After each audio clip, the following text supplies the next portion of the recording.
Hello കൂട്ടുകാരെ, എൻ്റെ ഒരു പുതിയ വീഡിയോയിലേക്ക് എല്ലാ കൂട്ടുകാർക്കും സ്വാഗതം. ഇത് ഞാൻ ജോലി ചെയ്യുന്ന സ്കൂളിൽ പരിസ്ഥിതി ദിനത്തിനോടനുബന്ധിച്ച് വൃക്ഷം നടുന്നതിൻ്റെ പരിപാടിയാണ് കേട്ടോ നിങ്ങളുമായിട്ട് ഇന്ന് പങ്കുവയ്ക്കുന്നത്. അപ്പോൾ എല്ലാ കൂട്ടുകാരും സുഖമായി സന്തോഷമായിരിക്കണം എന്ന് വിശ്വസിക്കുന്നു. ഞാനിവിടെ സുഖമായി സന്തോഷമായിരിക്കുന്നു. അങ്ങനെ നമ്മൾ പരിസ്ഥിതി ദിനമായിട്ട് നമ്മളൊരു തെങ്ങാണ് നട്ട് വെള്ളമൊക്കെ എല്ലാവരും കൂടെ ഒഴിച്ചിട്ട് എല്ലാവരും സ്കൂളിലേക്ക് സ്കൂളിൻ്റെ അകത്തോട്ട് പോയി. ഇനി നമുക്ക് നടക്കാൻ പോകുന്നതെന്ന് പറഞ്ഞാൽ ഇന്ന് നമുക്ക് എയർപോർട്ടിൻ്റെ അതോറിറ്റിയുടെ കീഴിൽ കുട്ടികൾക്ക് കുറച്ച് സാധനങ്ങളൊക്കെ കൊണ്ടുവന്നു. അപ്പോൾ അതിൻ്റെ പരിപാടികളാണ് അടുത്ത് നടക്കുന്നത്. അതിഥിയായി കടന്നുള്ളത് നമ്മുടെ ഇവിടുത്തെ എയർപോർട്ട് അദാനി ടീമാണ് ഏറ്റെടുത്തിരിക്കുന്നത്. അപ്പൊ അവരുടെ മെയിൻ ഓഫീസർ സാറാണ് നമ്മുടെ ഇവിടെ മുൻപിൽ എത്തിയിട്ടുള്ളത്.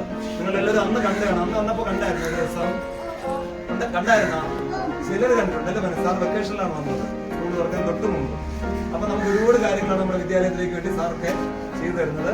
അപ്പൊ ഇന്ന് നമ്മുടെ ആവശ്യം എന്ന് പറയുന്നത്, ഞാൻ ആവശ്യപ്പെട്ടത് നിങ്ങൾക്ക് നമ്മുടെ കുട്ടികൾ ഇത്രയും കൂടിയത് കൊണ്ട് ഉച്ചഭക്ഷണം കഴിക്കാൻ ഒരു പ്ലേറ്റ് വേണമെന്ന് പറഞ്ഞിരുന്നു.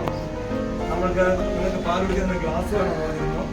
പിന്നെ ഭക്ഷണം പാചകം ചെയ്യുന്നൊരു 15 ലിറ്റർ കുക്കർ ചോദിച്ചിരുന്നു. 10 ലിറ്റർ അരി വേണം, കിലോ അരി വേണമെന്നൊരു വട്ട, അതിനുള്ള മൂടിയടക്കം ആവശ്യപ്പെട്ടു. പിന്നെ ഒരു കെറ്റില്, തുപ്പുവാളി, ഇതെല്ലാം സാറ് ഞാൻ ഇങ്ങനെ 100 കസേരയോടെ ചോദിച്ചിരുന്നു. അതുകൊണ്ട് സുജിത്ത് സാറൊക്കെ എന്നോട് പറഞ്ഞിട്ട് ഒരു സ്ഥാപനം പറഞ്ഞു ഇനിയും നമുക്ക് ഒരുപാട് ഫണ്ടുകളൊക്കെ ലഭിക്കും. അപ്പോൾ കടന്നു വന്ന എല്ലാ പ്രിയപ്പെട്ടവരെയും ഞാൻ ഒന്ന് സ്വാഗതം പറയുകയാണ്. പ്രത്യേകിച്ച് നമുക്ക് ഇവിടെ കുറെ നമുക്ക് വൃക്ഷത്തൈകളൊക്കെ നട്ടിട്ടുണ്ട് ലോക പരിസ്ഥിതി ദിനവുമായി ബന്ധപ്പെട്ട്. അപ്പൊ ഇനി ഇന്ന് നിങ്ങൾക്ക് വീട്ടിലേക്ക് ഓരോ ഫലവൃക്ഷം കൂടെ തന്നയക്കുകയാണ്. സാറ് പറഞ്ഞിട്ടുണ്ട് ഇത് വീട്ടിൽ കൊണ്ട് നട്ടിട്ട് അതിന്റെ ആദ്യ ഫലം എന്ത് ചെയ്യണമെന്ന് പറഞ്ഞ് സ്കൂളിൽ വരുമ്പോൾ കൊണ്ടുവരണം. അതിനുള്ള സമ്മാനവും നമ്മൾ തരുന്നതായിരിക്കും. പിന്നെ സാറിനൊന്ന് സ്വാഗതം പറയുന്ന വേണ്ടിക്ക് ഹിന്ദിയിൽ നമ്മുടെ സ്കൂളിലെ അത് കഴിഞ്ഞ് അവർ കൊണ്ടുവന്ന പാത്രങ്ങൾ, അതായത് സാറ് പറഞ്ഞ കണക്ക് ചരുവം, കുക്കർ, പ്ലേറ്റ്, ഗ്ലാസ്, ലിക്വിഡ്, തൊട്ടി, ഇതൊക്കെ കൊണ്ടുവന്ന് അവരവിടെ വെച്ചിട്ട് ആദ്യം 1-ാം ക്ലാസ്സിൽ കുട്ടികളെ തൊട്ട് അവർ വിളിക്കും കേട്ടോ. കുട്ടികളുടെ ഇതല്ലേ, സ്കൂളല്ലേ. അപ്പം ഞാൻ ക്ലാസ് ഒക്കെ കൊണ്ടുവച്ചപ്പോൾ ഞാനും കൂടെ പോയി എല്ലാം കൂടെ ഒക്കെ വിളിക്കൊക്കെ വെച്ചു കൊടുത്ത് ഇനി സാറ് കുട്ടികളെ വിളിക്കുമ്പോൾ ഓരോ കുട്ടികൾ വന്ന് പാത്രങ്ങൾ മേടിച്ചുകൊണ്ട് പോകും. ഇത് 1-ാം ക്ലാസ്സിലെ നമ്മുടെ പുതിയൊരു കുഞ്ഞ് അതിഥിയാണ് കേട്ടോ. ക്ലാസ് കൊണ്ട് വാങ്ങിച്ചുകൊണ്ട് പോയി. ഭയങ്കര സന്തോഷം കേട്ടോ പിള്ളേർക്കൊക്കെ ഇങ്ങനെ പുതിയ പാത്രമൊക്കെ കിട്ടി. പിന്നെ എനിക്ക് വിളിച്ച്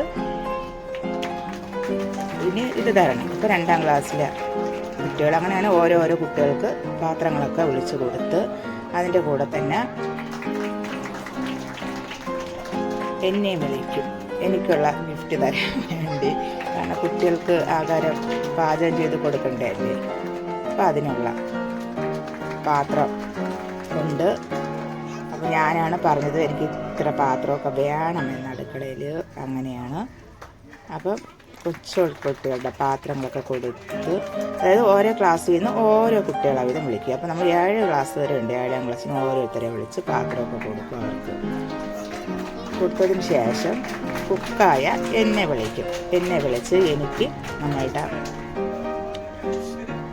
കുക്കറാണ് 15 ലിറ്ററിൻ്റെ കുക്കറാണ് എൻ്റെ കയ്യിൽ അവർ എയർപോർട്ടിലുള്ളവർ തരുന്നത് കേട്ടോ. ഇതാണ് നമ്മുടെ അവിടുത്തെ മെയിൻ സാർ എയർപോർട്ടിൽ. അപ്പോൾ എനിക്ക് എനിക്ക് എന്തോ വീട്ടിൽ കൊണ്ടുപോയി കുട്ടികൾക്കൊരു ഗിഫ്റ്റ് കിട്ടിയതുപോലത്തെ ഒരു പ്രതിനിധിയോടെ ഞാൻ കൊണ്ടുവന്നായിട്ട് അതിന് നമുക്ക് കുട്ടികൾക്ക് അടിപൊളിയായിട്ട് കുക്കറിൽ കറിയൊക്കെ വെച്ച് കൊടുക്കാല്ലേ എന്ന് വിചാരിച്ച് അതിനുശേഷം പിന്നെ വൃക്ഷത്തൈ കൊടുക്കുകയായിരുന്നു എല്ലാവർക്കും. അപ്പോൾ ഓരോരുത്തർക്കായിട്ട് വിളിച്ച് കൊടുക്കാൻ വേണ്ടി തുടങ്ങി. അപ്പോൾ നമ്മുടെ സ്കൂളിൽ പുതിയതായിട്ടൊരു സാറ് വന്നിട്ടുണ്ട്. അപ്പോൾ ആ സാറിൻ്റെ പേരും പ്രിൻസ് എന്നാണ് കേട്ടോ. അപ്പോൾ കുട്ടികൾക്കൊക്കെ കൊടുത്ത് കൊടി കഴിഞ്ഞതിന് ശേഷം എനിക്കും കിട്ടും 2 ചെടി. അപ്പം ഈ മോൻ്റെ സബ്സ്ക്രൈബാണ് കേട്ടോ ഈ ചെടി വാങ്ങിച്ചിട്ട് പോയ മോൻ. അതിന് എനിക്ക് 2 ചെടി കിട്ടി. അതാണ് ഈ 2 ചെടികൾ കേട്ടോ. ഇതും എനിക്ക് വീട്ടിൽ കൊണ്ടുപോകാൻ കിട്ടിയ ചെടിയാണ്. അത് കഴിഞ്ഞ് എല്ലാവരും കൂടെ ചേർന്ന് ഫോട്ടോയൊക്കെ എടുത്ത് കുട്ടികളൊക്കെ അടിപൊളിയായിട്ട് സന്തോഷിച്ച് ഹാപ്പിയായി. അപ്പോൾ ഇത്രയൊക്കെ ഉള്ളൂ ഇന്നത്തെ വീഡിയോ കണ്ടപ്പോൾ വീഡിയോ ഇഷ്ടപ്പെടുകയാണെങ്കിൽ ഒരു ലൈക്ക്, ഒരു ഷെയർ, ഒരു സബ്സ്ക്രൈബ്. പുതിയ വീഡിയോ ആയിട്ട് കാണാം.